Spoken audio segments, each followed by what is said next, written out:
ఈ movie first సీనే ఒక deadly plane crash తో స్టార్ట్ అవుతుంది. బట్ అన్లైక్ అదర్ మూవీస్ ఈ ప్లేన్ క్రాష్ సీరియస్ గా ఉండదు. Very funny, unexpected, dead pan expressions తో నిండిపోయి ఉంటుంది సీన్ అంతా. Maverick in the fields of armaments and aviation. Comedy ఏంటి అంటే క్రాష్ సైట్ లో journalist live TV show run చేస్తూ ఉంటాడు.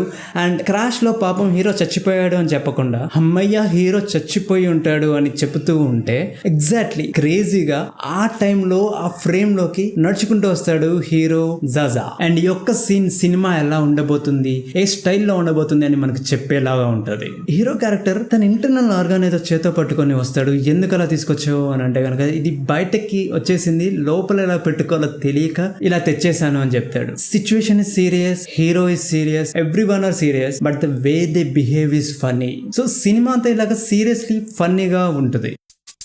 So this is the Phoenician Scheme movie directed by Wes Anderson.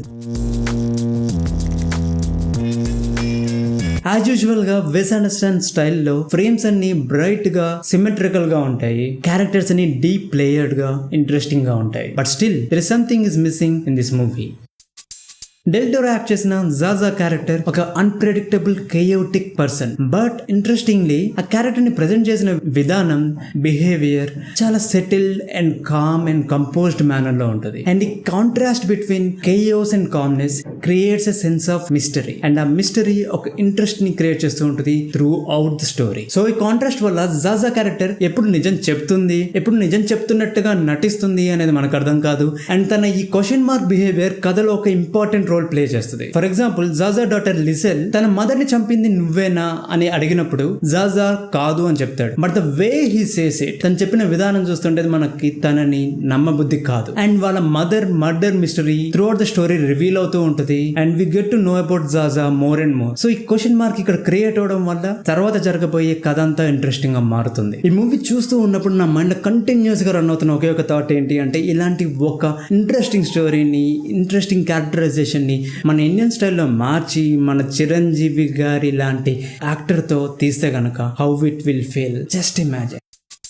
Coming to the Zsa-Zsa daughter Liesl character, it is very important character because ఈ character నుంచే మనం కథని, ఆ world ని, జాజాని చూస్తాము, అర్థం చేసుకుంటాము. అండ్ టు బి ఫ్రాంక్ ఈ క్యారెక్టర్ చాలా మల్టిపుల్ లేయర్స్, కాంట్రాస్టింగ్ డిజైర్స్ ఉన్న క్యారెక్టర్. బేసికలీ ఇది ఒక nun character, but we can see throughout the film ఈ క్యారెక్టర్ కి పవర్ మీద ఒక ఇంక్లినేషన్, ఒక డిజైర్ ఉంటుంది. అది అక్కడక్కడ బయటపడుతూ కనిపిస్తూ ఉంటుంది. So this is something way more complex than Zsa-Zsa character. But ఆ క్యారెక్టర్ ప్లే చేసిన యాక్ట్రెస్ అంత బ్యూటిఫుల్ పొటెన్షియల్ ని ప్రెజెంట్ చేయలేదు. But she did a very decent job delivering and interesting performance. ఈ ఇంగ్లీష్ వాళ్ళు సరిగ్గా తీయలేకపోయారు కానీ మన నివేతా థామస్ లాంటి యాక్ట్రెస్ ని ఇలాంటి క్యారెక్టర్ లో పెట్టి ఇలాంటి సినిమా తీస్తే వేరే లెవెల్లో కామెడీ పండేది. What do you think? Movie మొత్తంలో ది బెస్ట్ క్యారెక్టర్ ఏమైనా ఉందా అంటే బియోన్ అనే క్యారెక్టర్. ఇది ఎంటమాలజీ టీచర్ లాగా కథలోకి ఎంటర్ అవుతుంది. తర్వాత జాజా అసిస్టెంట్ గా మారుద్ది. జాజా డాటర్ లిసెల్ తో ఒక రొమాంటిక్ రిలేషన్షిప్ కూడా డెవలప్ అవుతుంది. More than all these things ఈ క్యారెక్టర్ కి మేజర్ ప్లాట్ ట్విస్ట్ అటాచ్ అయి ఉంది. So you can understand how important and interesting this character is. And the way ఈ క్యారెక్టర్ బిహేవియర్ చూస్తుంటే కనుక జాజా అండ్ లిజెల్ ఒక మోనోక్రోమ్ డల్నెస్ ఉన్న characters అవి. బట్ ఈ Bjorn character very very very active and interesting గా ఉంటుంది. So ఈ డల్ స్టోరీకి ఒక ఫ్లేవర్ ని క్రియేట్ చేస్తుంది ఈ character. It is played by Michael Cera. Actually Michael సెరాని నేను ఫస్ట్ టైం చూసింది Scott Pilgrims versus the world అనే ఎడ్గర్ రైట్ మూవీలో. And he's a very very terrific performer. And ఈ మూవీలో కూడా చాలా బ్యూటిఫుల్ గా పర్ఫార్మ్ చేశాడు. అండ్ ఈ క్యారెక్టర్ మూవీకి హైలైట్ అయ్యేలాగా he did delivered a beautiful performance. And spoilers ahead, ఆ ప్లాట్ ట్విస్ట్ ఉంటుంది క్యారెక్టర్ కన్నాను కదా, అదేంటి అంటే హీస్ ఒక తింగరి క్యారెక్టర్ లా కనిపిస్తాడు. To be frank Anudeep stories లో ఉండే ఒక తింగరి క్యారెక్టర్ లా కనిపించే ఈ బియోన్ క్యారెక్టర్ యాక్చువల్లీ ఒక సీరియస్ స్పై క్యారెక్టర్ అనమాట. And there will be scene in the movie ఈ character shows his real face. తన డ్రెస్ ని, క్రాఫ్ట్ ని లైట్ గా అడ్జస్ట్ చేసుకొని చిన్న చిన్న చేంజెస్ తో కూడా ఆ బిహేవియర్, క్యారెక్టరైజేషన్ డిఫరెన్స్ మనకు కనిపిస్తుంది. చాలా సటిల్ గా ఆ ట్రాన్స్ఫర్మేషన్ ప్రెజెంట్ చేయడం అనేది చాలా కష్టం. And he he did a very terrific job and he is one of the reasons the movie is interesting. రాగ్ మయర్స్ సినిమా బండిలో ఒక హీరో యాక్టర్ గా చేసి ఆ ప్రపోజల్ సీన్ చేస్తాడు చూడండి ఆయన. దండలో పువ్వులా పువ్వులో నవ్వులా గుండెలో గంటలా గంటలో మంటలా ఎండలో నీడలా నీడలో ఆవులా నా వెంటే ఉండవా స్వర మంజరి. ఆ యాక్టర్కి మళ్ళీ అంత స్ట్రాంగ్ రోల్ పడలేదు అనిపించింది అండ్ అంత బ్యూటిఫుల్ స్టోరీస్ కూడా పడలేదు అనిపించింది. బట్ ఈ మూవీలో మైకల్ సెరా యాక్ట్ చేసిన ఆ బియోండ్ క్యారెక్టర్ చూసినప్పుడు, ఇలాంటి మూవీ ఇండియనైజ్ చేసినప్పుడు అందులో ఈ బియోండ్ క్యారెక్టర్ కనుక రాగ్ మయూర్ గారికి ఇస్తే వేరే లెవెల్లో ఉంటుంది అండ్ డెఫినెట్లీ తన కెరియర్కి టర్నింగ్ పాయింట్ అయ్యే ఇలాంటి పర్ఫార్మెన్స్ ఆయన ప్రజెంట్ చేస్తాడు. నవ్వుతూ ఉంటాం సినిమా చూసినంతసేపు, అంత బ్యూటిఫుల్గా పర్ఫార్మ్ చేస్తాడు. బట్ మనల్ని ఎప్పుడు తీస్తారు? So coming to the story, movie మొత్తం ఫినిషన్ స్కీమ్ అనే జాజా లైఫ్ టైమ్ డ్రీమ్ ప్రాజెక్ట్ చుట్టూ తిరుగుతూ ఉంటుంది అండ్ ఈ ఆల్సో సేస్ తన 30 years కల ఈ ప్రాజెక్ట్ అనేసి. My most important project of my lifetime. And as I said in the beginning of the video, ఆ ప్లేన్ క్రాష్ కూడా జాజా మీద జరిగిన ఒక అసాసినేషన్ అటెంప్ట్. ఇదే కాదు, ఇంతకుముందు కూడా చాలా అసాసినేషన్ అటెంప్ట్స్ జరిగాయి అనేసి మనకు చూపిస్తూ ఉంటారు. And now Zsa-Zsa begins to fear, ఆ ప్రాజెక్ట్ చేయకముందే తను చనిపోతాడేమో అని భయపడుతూ ఉంటాడు. సో తన డాటర్ లిజల్ ని తీసుకొచ్చేసి తన రెస్పాన్సిబిలిటీస్ అని కి ఇచ్చి hoping that she will complete the project అని అనుకుంటూ ఉంటాడు. బట్ ఎగ్జాక్ట్లీ ఈ మూమెంట్ ఆఫ్ ద టైంలోనే జాజా ఎనిమీస్ అందరూ ఒక కాన్స్పైరసీ క్రియేట్ చేసి జాజా ప్రాజెక్ట్ కి కావాల్సిన బిల్డింగ్ మెటీరియల్ కాస్ట్ ని పెంచేస్తారు, ఆర్టిఫిషియల్ గా మ్యానిపులేట్ చేసి. Our objective: disrupting, obstructing, impeding, crippling Corda's enterprise in any manner possible. As usual, Zaza cunning గా ఉంటాడు.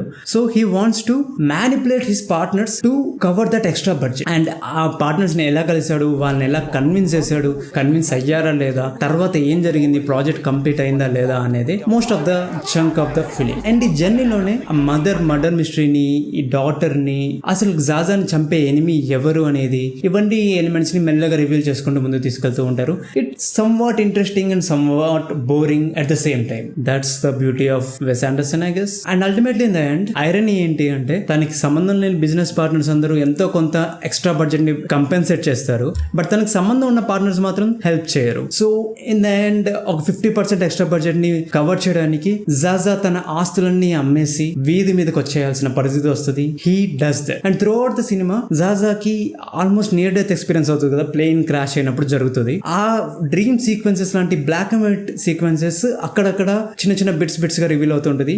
And it's somewhere like heaven లో జాజా క్యారెక్టర్ ని జడ్జ్ చేస్తూ ఉన్నారు గాడ్స్ అనేసి అనే ఒక ట్రాక్ అన్నమాట. Maybe that triggered him to do something good for the people అని అనుకోవాలి. మనం డైరెక్ట్ గా చెప్పరు, but that's how it feels like. And in the end Zsa-Zsa ఒక చెఫ్ అవుతాడు చిన్న బిస్ట్రోలో వాళ్ళ డాటర్ తో కలిసి, బికాస్ తన ఆస్తులన్నీ ఆ ఎక్స్ట్రా బడ్జెట్ ని కవర్ చేయడానికి అమ్మేస్తాడు కాబట్టి. And this is exactly where I felt like something is missing in this movie. Why Zaza is Zaza? This is what missing in the movie. I mean, Zaza మొత్తం bad person కాదు, but good person అని అసలు చెప్పలేము. So he's this kind of a greyish character.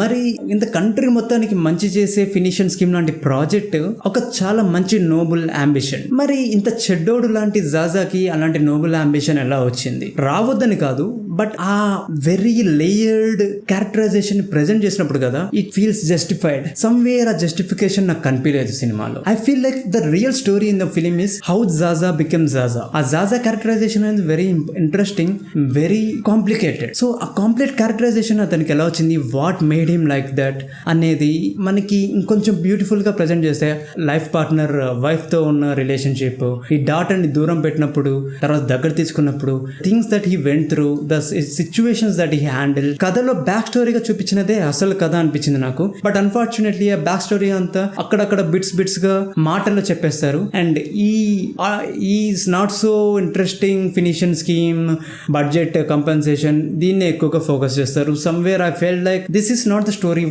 ఇది కాదు కదా, కానీ నాకు ఇదే చూపిస్తున్నావు వై అని అనిపించింది. So this is what missing. ఒకవేళ ఇది మిస్ అవ్వకపోతే movie might have felt far more better. And ఒక చిన్న ఇంట్రెస్టింగ్ థాట్ ఏంటి అంటే, ఐ ఫెల్ట్ లైక్ ఈ మూవీని ఇండియన్ స్టైల్లో మార్చి మన ఎమోషన్స్ కి తగినట్టుగా చేంజెస్ చేసి, మమ్మూటి లాంటి సీజన్డ్ యాక్టర్ లేకపోతే చిరంజీవి లాంటి స్టార్ యాక్టర్స్ తో తీస్తే గనక హౌ ఇట్ విల్ ఫీల్, ఎలా ఉంటుంది అనిపిస్తుంది. Just think about it.